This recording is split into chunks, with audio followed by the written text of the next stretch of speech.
This video, I'm going to be going over Fancy's championship winning defense. And this is just, some of the things that obviously are critical if you want to run kind of a similar defense to what Fancy was doing. We're going to be breaking this down. He was running primarily dollar. He did have 4-3 even 6-1 as another defensive option within what he was doing. So in this video, I'm just going to be breaking down, kind of some of the things that I saw him do, some of the things I already knew about, and some of the things that we can take away from his defense, because his defense is really what won him the game. His defense has been winning him games all year, and his MCS season, Madden 25, is going to go down as currently the best MCS season in history of Madden. And so, just wanted to kind of do this video in honor of him and just kind of explaining some of the things that I learned from him as well. And I'm pretty sure he's partnered over with 818 Madden, so I'll leave a link to their site down in the description. If you guys want to take your Madden game next level with me, my ebooks are all in our school community. If you're not a school member yet, it's only $10, and that link is going to be in the description down below. So again, if you guys want to check those links out, everything's going to be in the description. But what I wanted to get into is first and foremost the lineup. So the lineup that Fancy used, there's some principles in which we can take away for ourselves. And this isn't necessarily like the only way to do it. This is simply a way to do it. And so I'm actually going to pull up his exact MCS Madden Bowl lineup on the screen, and we're going to actually compare it to my lineup here. So let's see if we can actually do this. So as you see, this was Fancy's Madden Bowl lineup, and he had a couple differences than I did, probably just mainly just because he can literally have every single card in the game. And yeah, so we'll leave it at that. So the biggest thing that he has here is he has Malcolm Jenkins as cornerback number 3 there, slot corner probably. Dontari Poe, right? Some of these like just super expensive cards right now. But the biggest thing here is he has that Urlacher card, but he doesn't even have, I don't think he has any abilities on him or anything. His main user was going to be Kyle Pitts. He has Harrison Barno, Jenkins, Cooper DeJean, Pat Pete, Michael Williams, Ronnie Lott, Ken Houston, Brian Thomas. Brian Thomas was his starting safety, and then I believe that Ronnie Lott was down in the box of the defense. I'm not 100% sure. I have to look at that. But anyway, these are some of the principles that he was using. And then I want to go over to my lineup here, and this is good. And this is kind of just going to show you like the main abilities that I think are the most important abilities that you can have in this game. And the main abilities that I think really, really matter in this game are as many KOs as possible. So the reason that I use Dion and Jalen Ramsey is primarily just because they have universal coverage for 3 AP. You get universal coverage, and then that's pretty much like everything else. You don't need really anything other than that. Universal coverage is every single KO man in the zone in the game. So I like having that on my safeties. You don't have to have that. They might have even banned those abilities within the agreement that they played. But in general, the idea here is if you can't get universal coverage, the main ability that you need is really this stack that's on Cooper DeJean, which Fancy was using Cooper DeJean as his number 1 corner. And the stack that's on Cooper DeJean here is deep zone KO, mid zone KO, and then pick artist for 0 AP. I put flat zone KO on just because I don't think pick artist really, I don't think it's worth it. I think it's just a waste. And so I would rather just have another KO. But the main thing here is deep zone KO and mid zone KO. Those are the 2 most important abilities that you can have on the defensive side of the ball this year, really everywhere. So like this Pat Pete card, for example, same kind of thing here. We have deep out zone KO. He doesn't really need deep zone because he's a corner. But we got mid zone and we've got flat zone. And I mean, Pat Pete literally gets everything basically. But again, the primary point is just the KOs. That's like super, super important. If you don't have that in your roster, you need to get some cards that have KOs, especially at this point in the year. There's so many discounts. The other thing that is really important, in my opinion, is tip drill on some of these combine cards on the defensive line. That's going to help you catch D-line picks. This interior threat isn't like that's not super important. I'm just messing around with it. But in general, you need some type of pick artist or tip drill on those guys. And then if you are going to use our linebacker, like I use our Nitschke still, And the reason I use him is just because he gets mid zone and lurk artist for 0 AP. But there are some other options. Brian Urlacher, which Fancy had on his team, and you could also just use your two safeties. This Xavier Watts card is super good, and they're probably the best looper in the game. The reason why he's so good is he has tip drill pick artist for 0 AP. I will say one of the things, which I don't know that I can actually put this on him.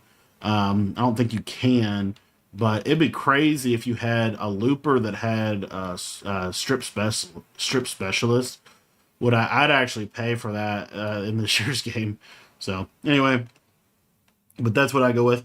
And then the specialists here, I have Watts and Nitschke as my two guys, and then my slot corners. This is actually kind of important. Pick artists if you can, but really the abilities that I like is you see here, this Herb Adderley card is kind of the perfect slot corner because he gets pick artist, mid zone KO, and flat zone KO for a combined total of 1 AP. You want mid zone and flat zone if you could possibly get it in your slot. That really helps a lot. But in general, this is kind of the team aspect. This Barno card is super good. Like it's a really, really, really good card. I actually need to get an upgrade token so I can get better abilities there. But the main thing is 0 AP edge threat and 0 AP lurker. And so, anyways, those are just some of the key positions, some of the key players within the defense. All these combine cards are pretty much 99 speed after you do all the power ups and stuff. So anyway, that is Fancy's lineup, and we'll get into kind of his plays. The only thing I wanted to say is I think Fancy actually runs the Texans defense, but the Jets is what I use, and I'm pretty sure they're the same exact playbook. So, but the primary formation that he uses is dollar, which is the formation we're going to be going. Okay, so for this part of the video, we're going to be going over the coaching adjustments that I think that Fancy used. Again, you can't 100% be sure, but this is kind of what I think that he was doing just based off the film analysis and things like that. So again, we're in the Jets playbook. I believe he's in Texans, and the core coaching adjustments for somebody that runs dollar is typically going to be this. It's going to be auto flip off, auto lemon on base, option defense on conservative, and then what was really unique about Fancy is he doesn't really set zone drops. I believe that if he was going to set some zone drops, it might be situationally hooks on 5, but you really don't see him do that a lot. His yellow zones he kind of leaves them as is. He might shade them down. You basically have to make him put these on 5, and really nobody did. The only person that I could think of that did was Clef, and yeah, anyway. So I'm pretty sure that these were the zone drops that he was using because Fancy would utilize some match coverages. And then the primary formation that he was utilizing was dollar. Now, in this playbook, you also have 6-1, which what Fancy would do if he was going to go to 6-1, more than likely is he would sub in a smaller user. Ray Nitschke's kind of a little bit too big for this. And so he'd probably have like, Oren Burks or something like that there with Nitschke on the outside, and then put his lineup as is here. So anyways, if you want to set up 6-1, basically what you want is you want fast, small defensive linemen. Okay, fast and small, super important. And then you want outside linebackers if you can get them outside, so like Jalen Walker, Barno, right? This is a pretty good lineup here. So anywho, back to dime 3-2 or dollar 3-2. And what Fancy would basically do is this guy on the right side is going to be your blitzer. So that's where like Xavier Watts would be. What Fancy was actually doing was able to get the legit depth chart. He actually had Oren Burks as his user, and then he had Devin White as his looper. I don't, that's kind of like preference. Honestly, I would prefer safety still. So anyways, probably the reason why he was using the linebacker is because he gets the 0 AP lurk artist, but Xavier Watts gets tip drill. So I get both ways there. But anyway, the slot corners, Will Johnson, Herb Adderley, they're already set for you. Cooper DeJean, Pat Pete on the outside, and then Dion and Jalen on the inside from me. Fancy, I believe, was using a couple of different cards there. But generally, the main abilities that matter are the KOs. Now, the audibles, this is where I think gets a little interesting. I'm not 100% sure what his audibles were. I'm almost positive you saw some variation of this. But there's a new defense that we've kind of been seeing a lot of people go to, and it is this strong safety zone blitz. This is a really, really good defense to use because it doesn't get bombed. Like this cover four quarters can sometimes get bombed because the match principles within it. Strong safety zone blitz doesn't, but the trick is you have to shade the coverage down for it not to get bombed. And then Fancy was using DB Fire 2. This was kind of his big change-up defense he would use situationally. Cover 4 drop with the engage defense. And then this cover 4 quarters is really his match coverage. He might have used palms, I'm not sure, but I do believe it was cover 4 quarters when he would want to go to match there. So, and then what Fancy would do is he would come out in double safety go. And I'll show you kind of his core blitzing components of the defense, and then we'll talk a little bit more about the coverages. And Fancy, ironically, if you actually watch the film, is fairly simple on offense or fairly simple on defense in terms of his coverage shells, and also fairly simple in terms of his adjustments. He's there's only a couple shells that he was really utilizing. Okay, so the main blitzing aspects of this defense is the first one is this crossfire blitz. So the first setup here is going to be cover 4 quarters. We're going to shade underneath, and that's if we don't want to have match coverage, we would shade underneath. We're going to walk that guy over. You see how it's going to create a cross loop, and then we're just going to run down and essentially in a coverage like this. And a lot of times that guy can crossfire into the gap for pressure.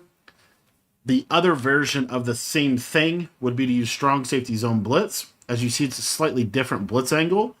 And then what Fancy would do is he would take this safety on the right side and put him in an inside quarter. Now, a big tip is you have to shade down. Otherwise, you're going to get weird match principles from the cover 3 match. And then the other thing that's really important is this middle third defender is going to backpedal fairly slow. So if you see the left slot on a streak, you need to switch stick onto him and move him, like run him back. Or if you don't want to deal with that, you can inside quarter. But Fancy, normally that guy was going to be on a middle third, okay? Because that was also Fancy's primary switch stick for any kind of crossing route from right to left. Anyway, as you see here, there's that crossfire blitz, giving some nice pressure and forcing the pocket to kind of, be held.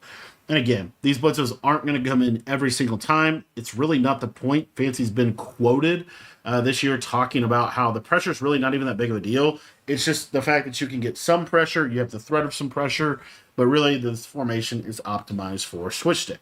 So those are the first 2 blitzes. The third blitz looks exactly the same, but it's going to be out of cover 4 drop. You're going to walk this guy over. You're going to blitz him. You've got your user already on a hook curl. You want to be down here kind of in the same spot. But now you're going to actually hit the guard. So you're going to drop the DT into coverage, shade underneath, and then you're going to run down, hit the guard, and then get into coverage. And as you can see, that blitz right there is really, really effective. Fancy actually did not run this defense a ton in this game against John Beast, but this is a great defense to run against somebody if they don't have good pass protection for it. And what happens is, and this is why I think Dollar is so good, is because you have that blitz. One of the best ways to block that blitz is some kind of over slide protect to the left, or just over protect to the left, basically.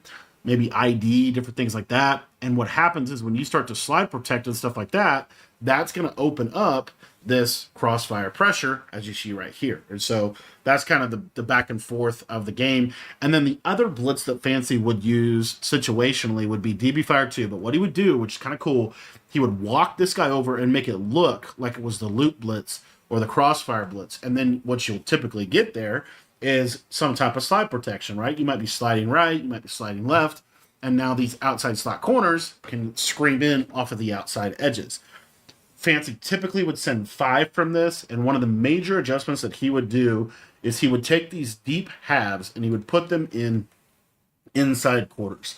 So the reason why you put them in inside quarters is so they run back at the snap of the ball.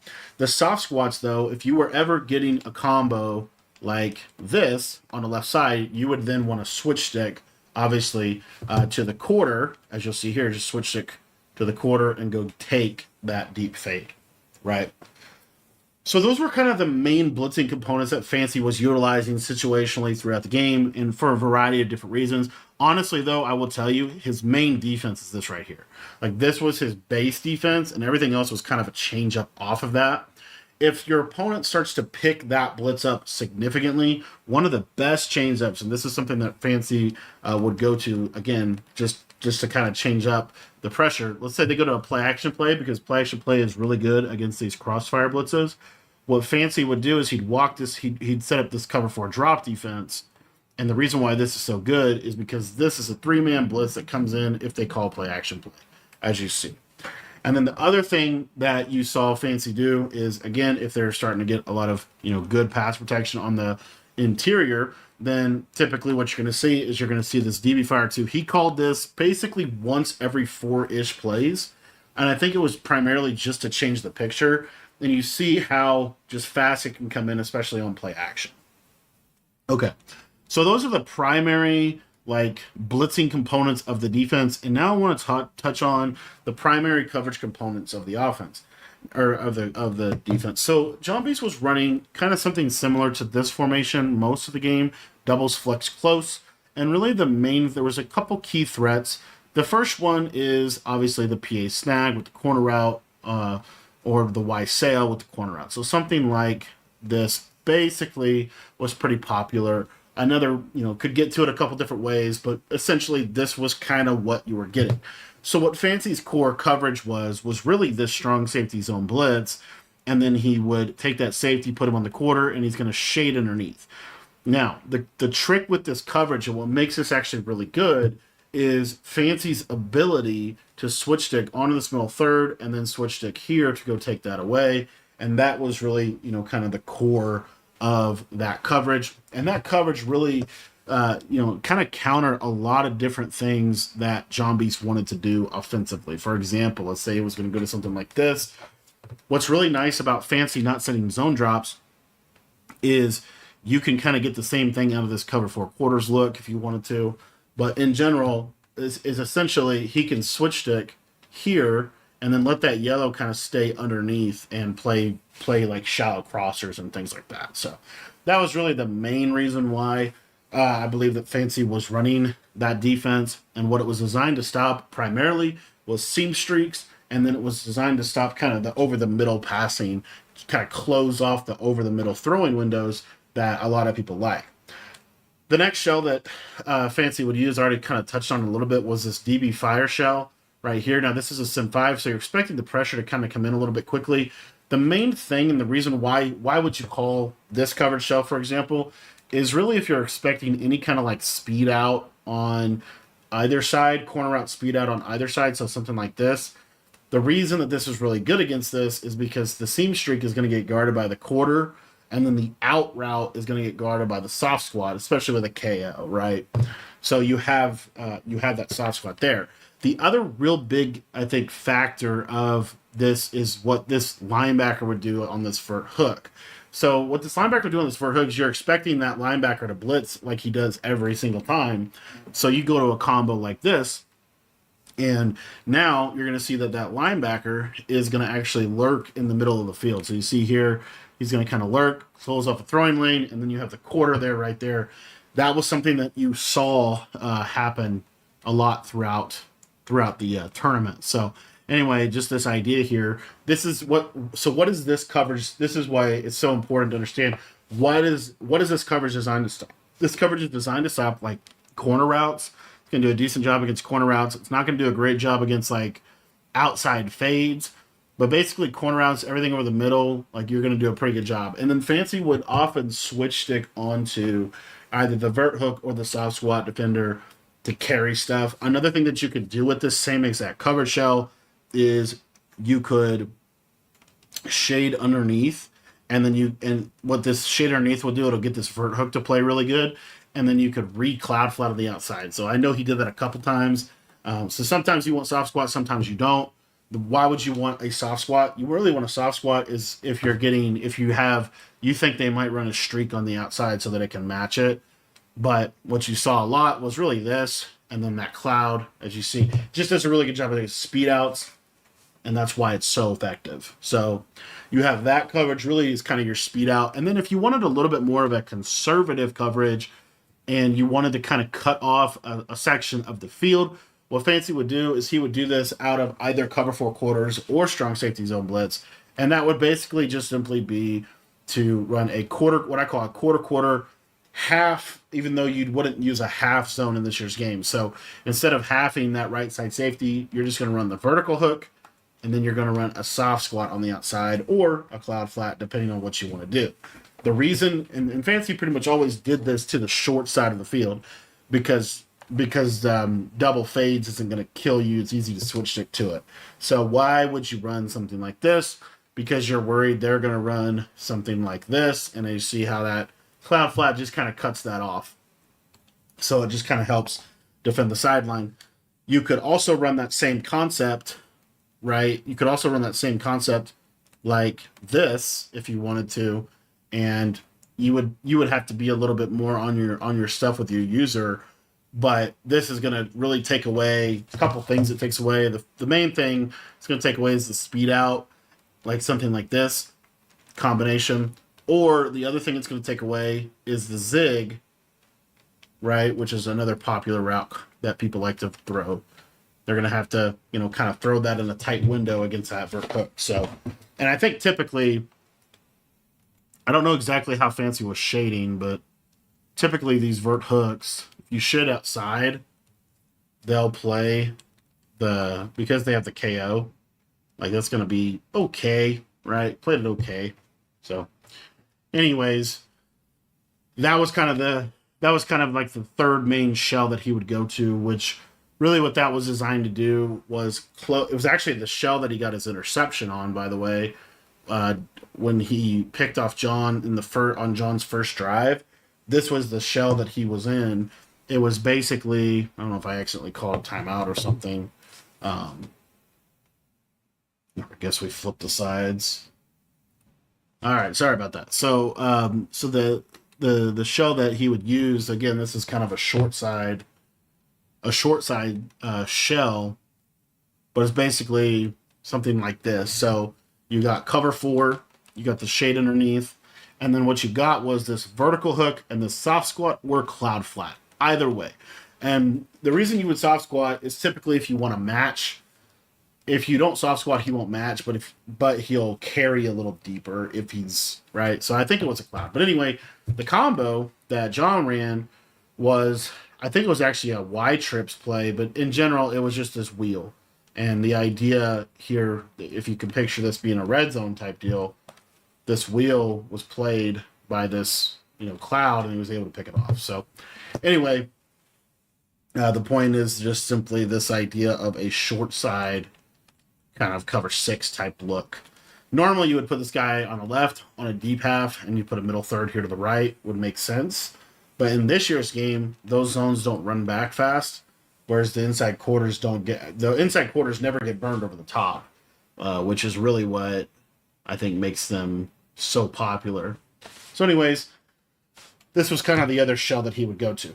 Then the last shell that you saw Fancy use throughout the game really was just simply stock cover 4 quarters, or he would kind of create a cover 4 on one side, cover 6 on the other side. So let me just show you what that would look like. So you would just go to your cover 4 quarters here, and cover 4 quarters is a split field coverage.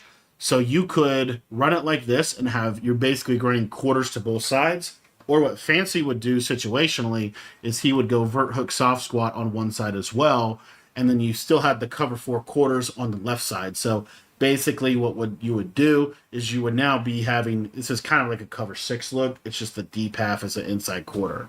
And so anyways, this would be something that you would totally see Fancy run. And it's really so that soft squat might be able to take a corner. He might switch like that, but in general, why is cover 4 match really good? Number one, it's just people don't see it a lot. So if you run it and kind of catch them off balance, it's a good defense. The other reason why is they will reroute, as you'll see here. See how they reroute those streaks, and they can do a really good job of just defending some of the bigger, deeper down the field plays that you might get. The thing with cover 4 match is it's basically delayed man coverage, but you get these overhangs that reroute routes, which is cool.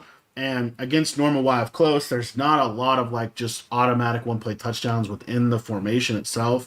You kind of there's a lot of ways to get stuff open against match coverage, but as far as bombing match coverage, it's a little more difficult. So it defends like a combo like this really, really well. As you can see, match coverage pretty much take care of that. So Fancy would mix in that cover 4 quarters look occasionally. This was not something he ran a lot, probably maybe like 3 to 5 times within the matchup against John. He would run that.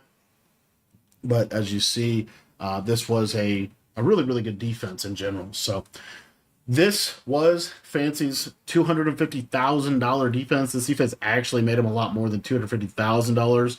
I think that he's going to total over 400,000 earned in one season, which is crazy. I'm not 100% sure if that's accurate, but I know it's a lot of money. He made a lot more money than everybody else did in this game, and it's because of his defense. It's because he built the best defense in Madden, and so this is how I think he runs it, right? As I said in the beginning, he has an ebook out, I think, on 818. So if you want to check that out, that link's going to be in the description. And if you want to check out any of my stuff, it's over at our school page, school.com/Cody Ballard.